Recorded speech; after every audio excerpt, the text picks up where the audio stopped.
Akash തില്ലങ്കേരിയുടെ road ഷോയിൽ RTO നടപടിയെടുത്തു എന്നുള്ളതാണ് ഏറ്റവും ഒടുവിലായി കിട്ടുന്ന വാർത്ത. ആകാശ് തില്ലങ്കേരിയുടെ ലൈസൻസ് സസ്പെൻഡ് ചെയ്യാൻ വയനാട് RTO ശുപാർശ ചെയ്തിട്ടുണ്ട്.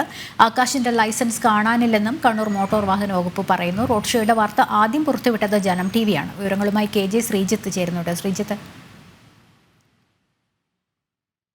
ആകാശ് തില്ലങ്കേരിയുടെ ലൈസൻസ് സസ്പെൻഡ് ചെയ്യാൻ വയനാട് RTO ശുപാർശ ചെയ്തു എന്നുള്ളതാണ് അറിയാൻ സാധിക്കുന്നത്. വലിയ വിവാദമായിരുന്നു ആകാശിന്റെ യാത്ര. ആകാശിന്റെ ലൈസൻസ് കാണാനില്ലെന്ന് കണ്ണൂർ മോട്ടോർ വാഹന വകുപ്പിൻ്റെതായി അറിയിപ്പ് വന്നിട്ടുണ്ട്. റോഡ് ഷോയുടെ വാർത്ത ആദ്യം പുറത്തുവിട്ടത് ജനം TV-യാണ്. നടപടിയെടുക്കുന്നില്ല എന്നുള്ള വലിയ രീതിയിലുള്ള വിമർശനങ്ങൾ വന്നിരുന്നു. എന്തായാലും ആകാശ് തില്ലങ്കേരിയുടെ റോഡ് ഷോയിൽ RTO നടപടിയെടുത്തു എന്നുള്ളതാണ് അറിയാൻ സാധിക്കുന്നത്. ലൈസൻസ് സസ്പെൻഡ് ചെയ്യാൻ, ഇയാളുടെ ലൈസൻസ് സസ്പെൻഡ് ചെയ്യാൻ വയനാട് RTO ശുപാർശ ചെയ്തിട്ടുണ്ട്.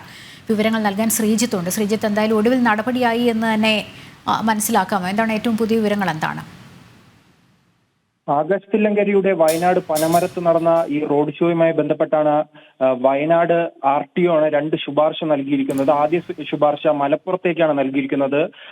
ഈ RC ബുക്ക്, ഈ ജീപ്പിന്റെ ഉടമയുടെ RC ബുക്ക് റദ്ദാക്കുക, അതോടൊപ്പം തന്നെ മറ്റ് ഫൈനുകളും പിഴകളും അവിടെ ഈടാക്കാനുള്ള നിർദ്ദേശം മലപ്പുറം RDOയ്ക്ക് നൽകിയിട്ടുണ്ട്. അതോടൊപ്പം തന്നെയാണ് മറ്റൊരു ശുപാർശ നൽകിയിരിക്കുന്നത്. അത് ആകാശ് തില്ലങ്കേരിക്കെതിരെയുള്ളതാണ്. ആകാശ് തില്ലങ്കേരിയുടെ ലൈസൻസ് സസ്പെൻഡ് ചെയ്യാനാണ് നിലവിൽ വയനാട് RTO ശുപാർശ ചെയ്തിരിക്കുന്നത്. അത് കണ്ണൂർ മോട്ടോർ വാഹന വകുപ്പിനാണ് ഇത്തരത്തിലൊരു നിർദ്ദേശം നൽകിയിരിക്കുന്നത്. ഇന്ന് രാവിലെയായിരുന്നു ഇത്തരം നിർദ്ദേശം നൽകിയിരുന്നത്. അതിന്റെ അടിസ്ഥാനത്തിൽ ആകാശ് തില്ലങ്കേരിയുടെ മേഖല ഇരിട്ടിയിൽ ഇത്തരം പരിശോധന നടത്തിയിരുന്നു.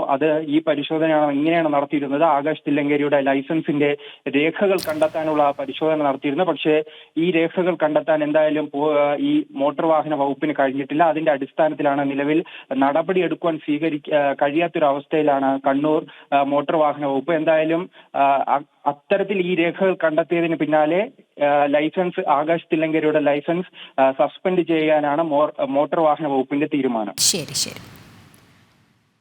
ശ്രീജിത്താണ് വിവരങ്ങൾ നൽകിയത്.